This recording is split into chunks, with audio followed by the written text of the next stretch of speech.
With diverse flora and fauna, magnificent natural landscapes, and an ecological biosphere that supports life, this wondrous planet is our earthly home. From our animal co-inhabitants to the lush rainforests and life-giving soil, we cherish all these as gifts from the Creator.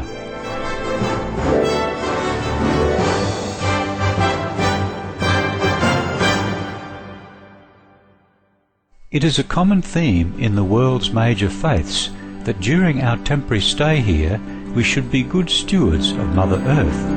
Throughout the years, Supreme Master Ching Hai has shared the message of leading a balanced life while following a spiritual path. Not only must we nourish our spirits, but we share the responsibility to care for nature and our fellow beings. In light of recent scientific evidence which pinpoints the raising of livestock as the #1 contributor to climate change, Supreme Master Ching Hai affirms the important message she has noted for over the past 2 decades. We must be vegan and practice sustainable living. We invite you to listen to a compilation of excerpts from Supreme Master Ching Hai's lectures titled Restore the Balance of the Oceans.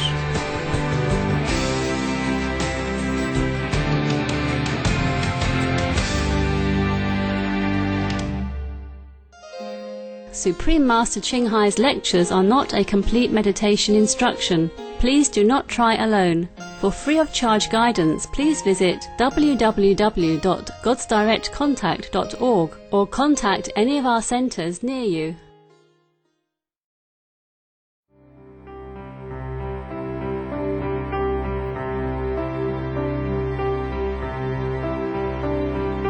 Bonsoir, maître. Recevez toute ma gratitude. Dans le pamphlet sur le réchauffement climatique, il a été dit: en raison de la superche et de la perte de dizaines de millions de sardines, chaînon vital, les eaux de la côte du sud-ouest de l'Afrique sont chargées d'un gaz toxique qui bouillonne depuis le fond de l'océan, tuant la vie sous-marine sur une surface équivalente de celle de la ville de New Jersey et aggravant l'effet de serre. Quelle est l'origine de la nature de ce gaz? Merci, maître. Yes. Bonjour, Mademoiselle Araba. Bonjour. You came all the way from Cotonou, Benin? Oui, maître. To be with us? You are from Radio Topka in Cotonou, Benin, right? Oui, maître. Thanks for coming to share with us your concern. It is very disturbing to know about the state of the waters off the western coast of your continent. You see, this poisonous gas that you are asking about is formed from the elements that create an oceanic dead zones. Dead zones are exactly as they sound. They are areas of the ocean that are dead. The area of the ocean that are unable to support any more life, which arise mostly from livestock feed agriculture pollution, as well as livestock manure running into the ocean or some other kind of imbalances. The number of dead zones observed since 2003 have more than tripled, with now in excess of 400 that exist and are growing worldwide. The African dead zone, according to scientists, has been caused by a combination of a strong upwelling current that brings abundant plankton along with the loss of sardines because of human fishing. In the past several decades, tens of millions of these tiny fish have been removed from the ocean for human consumption.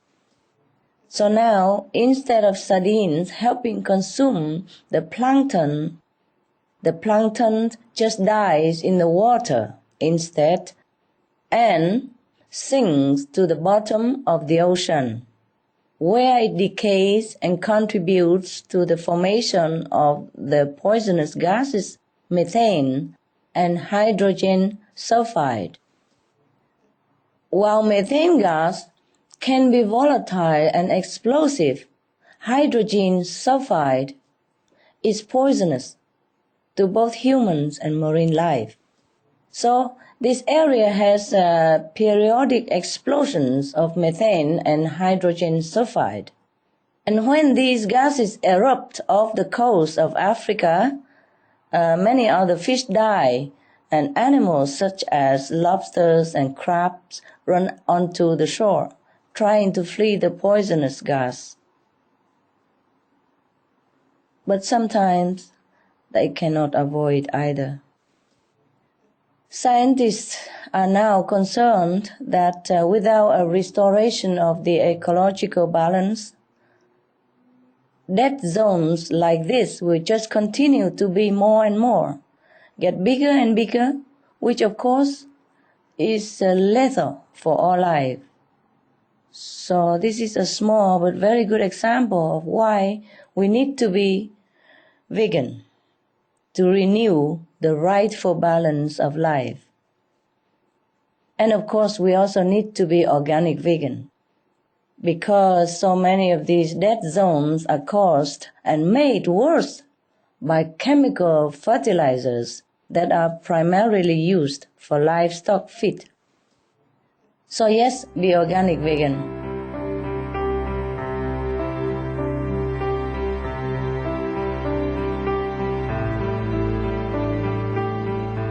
上司还有各位贵宾，大家晚安。我是来这边要向大家证明一下，因为我小时候到现在素食已经40多年啊，40多年了。我要证明的是，素食是健康的。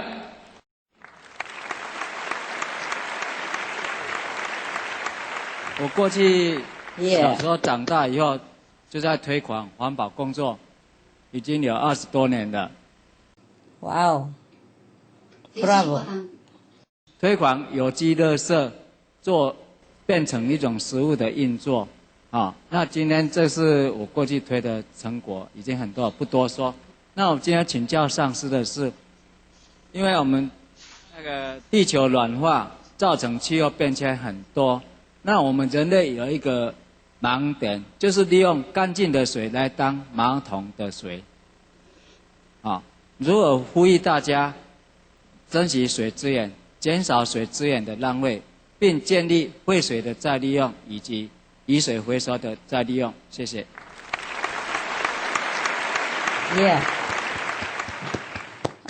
谢谢赖先生。Thank you for being a veg, and thank you for protecting the environment all these decades. We have tried to go in your direction all these years as well.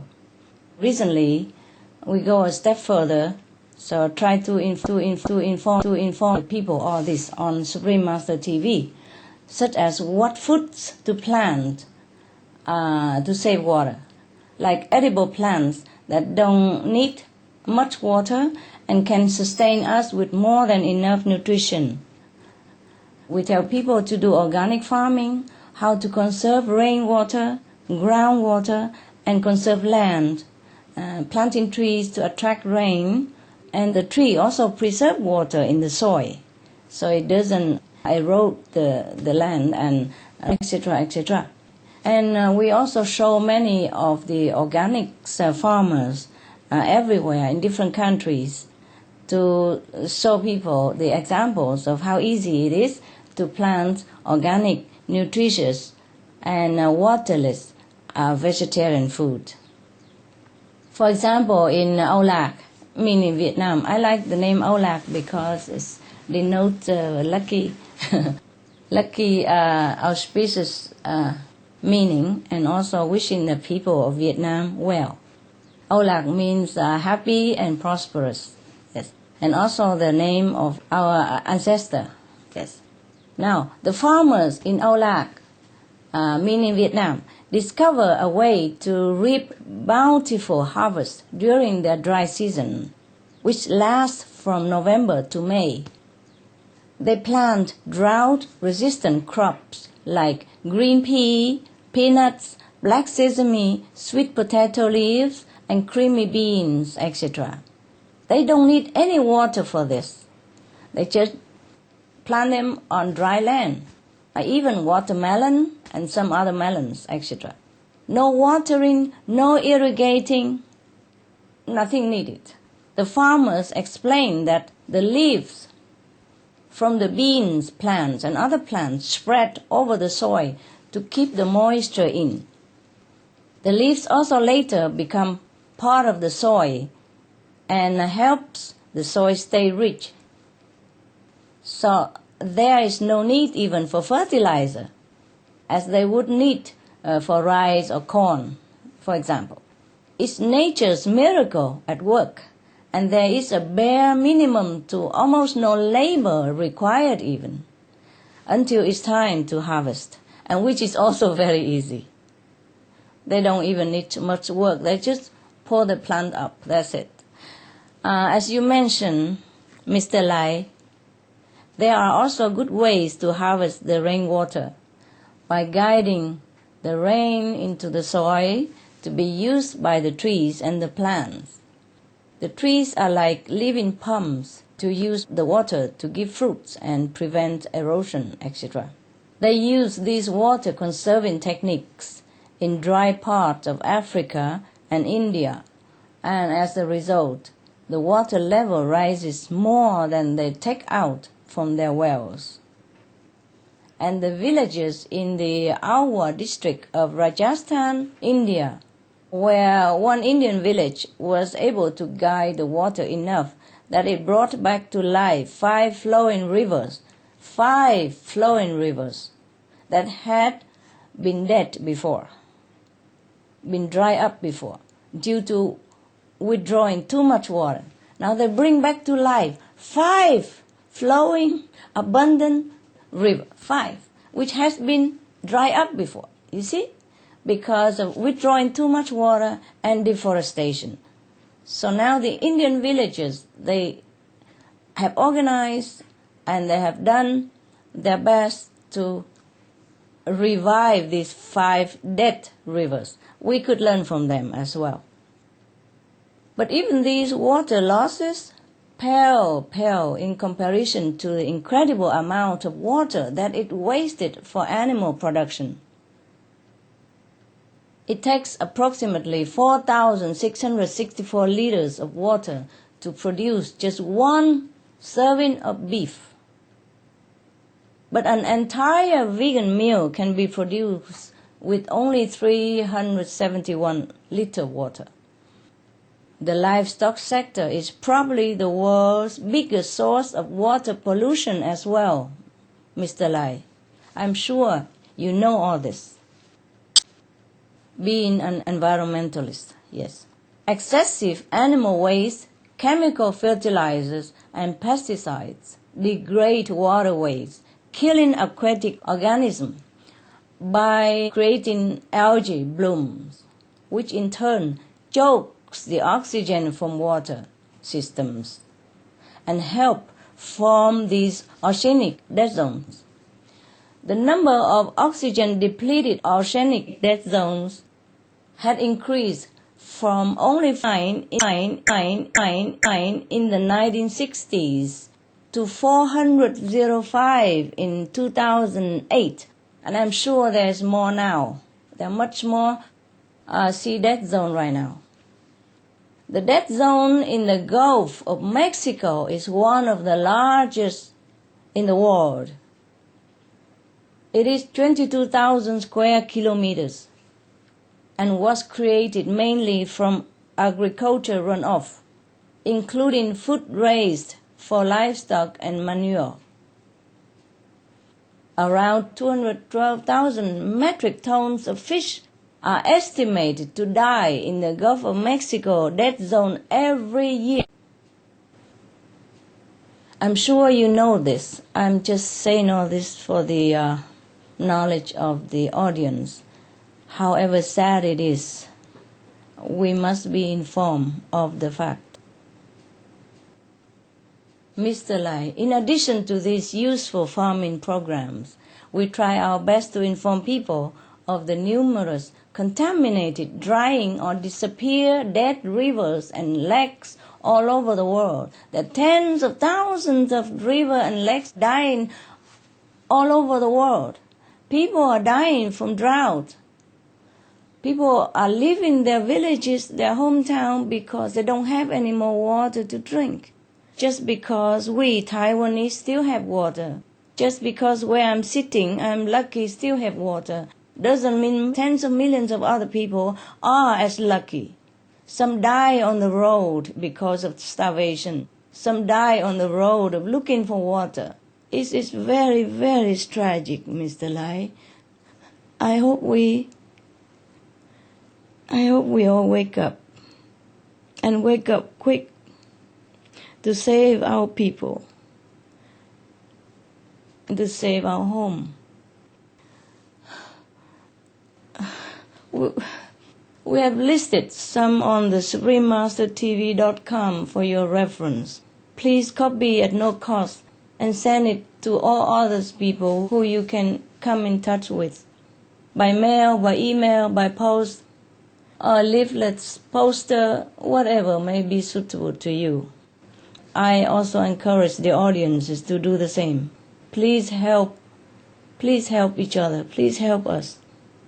Because many of our world co-citizens are not aware that many of our other co-citizens are dying because of lack of water. And lack of water means lack of food, lack of security. Water means everything to our existence. We must conserve the water. We must do everything we can. And the first step to begin is to be vegan, because animal industry use 70% more of our clean water of our planet.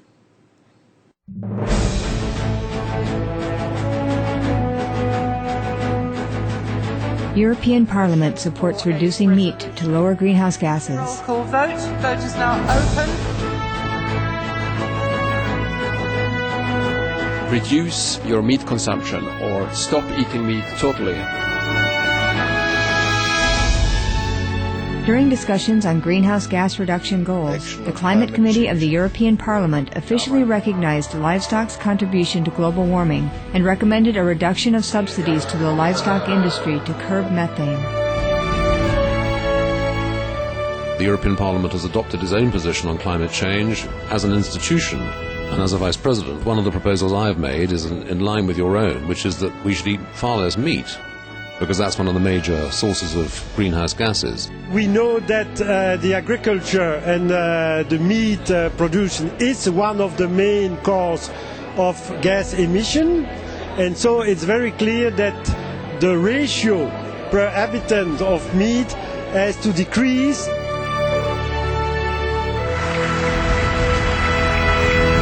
My name is Jens Holm. I'm a member of the European Parliament.